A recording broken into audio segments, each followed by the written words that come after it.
or while you are here at home. He doesn't want to have sex with you, but he'd rather masturbate on a specific porn store. Or since it's just porn, it's okay for him.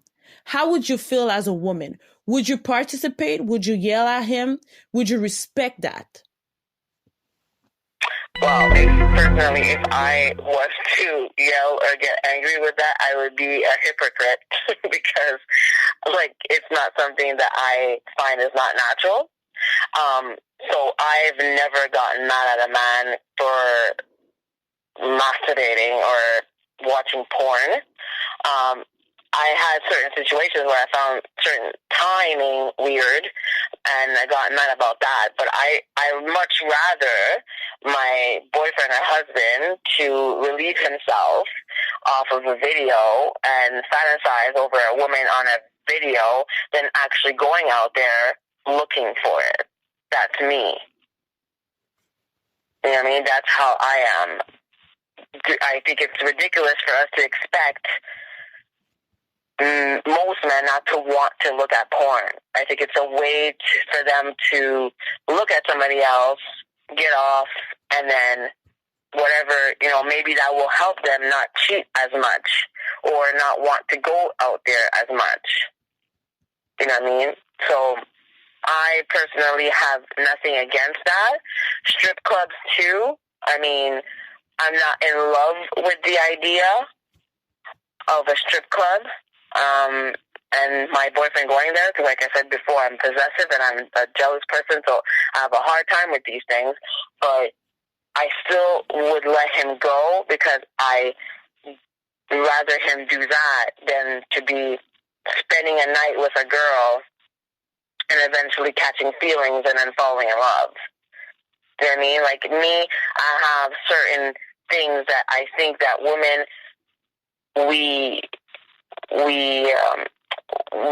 shoot ourselves in our own feet sometimes, you know what I mean, our own foot, because it's like he's there, he's at home, he's watching porn, and then you're gonna get mad. So then all he's gonna do, then you're teaching him that he might as well just leave the house and go do something elsewhere, and you don't find out about it, and you don't know nothing about it. You know what I mean? So it's a touchy subject, but definitely the porn thing for me, I don't think is anything wrong with it. I don't think that women should be getting mad about that. Same thing, like girls who get mad at their boyfriends playing PlayStation all night. I'll buy you your PlayStation and the games that go with it just for you to spend all weekend playing video games at home. I wish. You know what I mean? Like, that's the type of man I have. My husband loves to play games, and sometimes it's annoying because I'm like, wow, he's been playing for like 2 hours in a row, but would I rather my husband watch playing video games for 2 hours in a row or leaving the house for 2 hours and I don't know where he is? Exactly. What is your thought about a man that doesn't answer his phone normally, knowing that he's at home? And let's say, what is your tolerance before you met your husband, of course, with other men that, let's say, you call them and then you're seeing they're all online on WhatsApp, let's say, Instagram, Messenger, they active, right? You might not be that type of an annoying, let them know, I'm seeing you online, I called you, I text you, no response, all right, cool. Or you might remain silent and just not paying attention about how you behave and just doing you. What would you suggest to women and men, probably, because of course some women are behaving like men nowadays, that are ignoring their girlfriend or boyfriend and being online and giving that time and energy to other dicks and pussies just for fun or just to flirt? Well, me, I have no tolerance to not answering the phone. Zero. So me, you're not answering the phone, automatically you're with a girl. Period. Like, there's no reason why you're not going to answer your phone. Most of us have our phones glued to our hands 24/7. Okay? If I don't have my phone in my hand, either my daughter has my phone or my phone is somewhere. You know what I mean? Most of us, there's like a reason why our phone is not in our reach. So if somebody's calling your phone and you're not answering it on purpose, there's a reason. You're not going to tell me you're just sitting there watching TV, your boyfriend calls, and you're just going to look at the phone and not answer the phone. There's definitely a reason for it. So for me, there's zero tolerance. That's that's not even possible in my relationships. Like, if I'm looking for you all night, you cheated on me. That's it. Like, there's no, oh, okay, I fell asleep and my ringer was off. I don't fall for that stuff. Me, I'm cray. I'm the type of person, I'll get in my car, I'll be in front of your house. I'll stay out there for like 6 hours. That's crazy. That's me. I'm crazy. But, I don't suggest for people to be like that. But I don't believe that if somebody really cares about you, loves you, respects you, then they're going to make you run after them. They're going to make you wonder. Why would you want somebody that loves you to even have the thought that you could be doing something wrong? Exactly. So they are putting the possibility of thinking of other options are there, because normally there's games. Let's keep it real. There's some dudes and women that have games and skills. They know how to manage their schedule. They know what to say for someone probably that doesn't have insecurities, or that just accepting, knowing that something ain't right, even though the red flags is there to tolerate because they love the person. But I'm going to be honest myself. There's certain things that I did accept from men that didn't make sense at all. Even though I knew that it didn't make sense, I kept going. And I've been doing certain research about that, and it seems to be part of the culture, us Black people, that there's so many things that we tolerate because her mom, aunties, grandmothers, sisters, neighbors, or other culture into the African environment that we tolerate. So they will always putting on her face, listen, all men cheat. So why would you change men because he's cheating? Some dude told me, some friends, close friends, they told me straight up. The thing is not leaving a man that cheating on you, is leaving a man that cheats, that doesn't take care of you and doing shit with you, that doesn't support you, that doesn't uplift you. You cannot keep a man that doesn't do shit with you and cheating on you on top of it. That doesn't make sense. But at the end of the day, it remains that all men cheat. That's why I don't agree with the song of Lil Duval saying Black men don't cheat. That's bullshit. They are.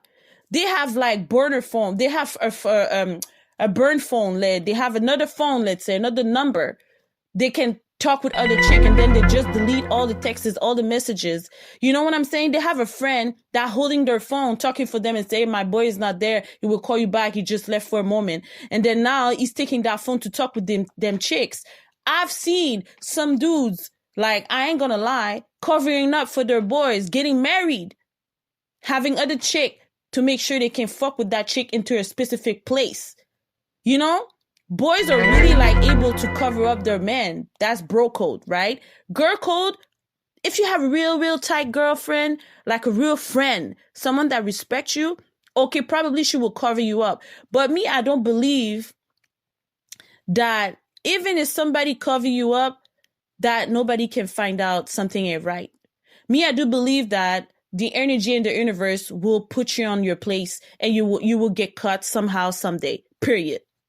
That's how me, I operate. That's into what I believe, because it's just a matter of time to get cut. Whatever is done in the dark comes to light. That's my philosophy when it comes to work, colleagues, friends, relationship, love, sex also. Sometimes you could have sex with someone and the connection, the energy is so different. You can feel that somebody else jump on that dick. Somebody else took that power, that passion that I had with that dude. And you don't feel like, some women will feel like, they feel like something inside of them to do something even better to get their man back from that energy that's been taken. And some other chick, they're just gonna close their pussy and say, fuck that nigga. Like, if you don't like myself, you don't like everything I've been doing for you, you don't like my pussy, my aura, you don't like how I'm taking care of you, then you don't deserve my pussy. Often that's what some chicks are doing. And let's keep it real. And you can agree to disagree with me, Melissa. 2019, 2020, a lot of people have backups now. Because nowadays relationship is not trustworthy at all. Like you got married. You got married with a man from Jamaica. Yep. Long distance relationship, it is something that is super hard. Me personally, I cannot do that. I know myself, I just can't be in a long distance relationship. But I do understand what is behind it. Because these men wants to live life. You know, they want a better life. They know what love means. There's something we bring differently from those that living in their own highland. That doesn't mean I disrespect the chick from their highland. For sure, 100%. It's just to say that there's something that they able to give us that people in Montreal, being too comfortable, they cannot give us. Period. Exactly. And me, honestly, when it comes to the whole, Caribbean thing, and like I said all the time, I tell this to people all the time. I've gone to the Caribbean so many times. I've gone to Jamaica 1,000,001 times. I'm a little bit known over there. Everybody knows I dance. I've done competitions. People know me in Jamaica. I'm not famous in any way, though. But I'm just saying. My name, people see me, they'll be like, that's a dancer girl. You know what I mean? Most people will be like that, especially in Montego Bay. I am not naive to the situation. I know that there's guys out there that pray for women that come to Jamaica that have a broken heart or lusting for love or, wants to get that D and ends up getting emotionally caught up, and then they get married, and these people just want to come and get a visa and all that stuff. I'm very aware of that. That is a reality, okay? The other reality, though, people don't seem to think about this at all in certain ways, okay? It's always a negative, but never the positive of the situation. My husband is in Jamaica, or other men that are in Jamaica. They're in a country where, like Haiti, like other places, they're not financially in a good situation, okay? So if you're in a relationship with somebody over there, most of the time, either you're both struggling or somebody is doing a little bit better than the other, and then that person, in a way, it doesn't mean that they're a bad person. But if that woman, for example, is going to have a boyfriend that has a lot more money than the boyfriend she has now, she might just move along. You understand? Mm-hmm. Here, we go over there on vacation. We're all happy and stuff, we're the best of ourselves when we go on vacation, right? We look the best we look, we act the best we act, we go over there, we meet somebody, we live a whole week with them, we show them things that maybe they didn't even have the opportunity to live themselves in their own country. I can bring my husband or friends of mine to do certain activities in Jamaica that they've never had the chance to experience themselves because they don't have the funds to do so. Right? So I come to Jamaica with my Canadian money. I go over there, I meet a guy, I'm nice to him, I give him love because we're very affectionate up here. We're not international women, we're not going through rough times in a way where we're always crisp and looking for a way to feed ourselves. You understand? So that creates a strong, hard black woman in a way. Which is, I'm not, again, like you said before, not disrespecting the women that are in international countries. But they have a harder shell because they have to live through certain things we don't have to go through. So we're a little bit more loving. We encourage our men more. We pat them on the back no matter what they do. You know what I mean? So we go over there. We meet a guy. We give him the love of his life, the love that he's never had before, encouragement and all kinds of loving and stuff. We bring them on excursions and bring them here and bring them there and show them something they've never seen before. It's very possible for them to also fall in love with that. It's possible for my husband to have fell in love with me because I give him experience he's never had before. he's had, maybe he's never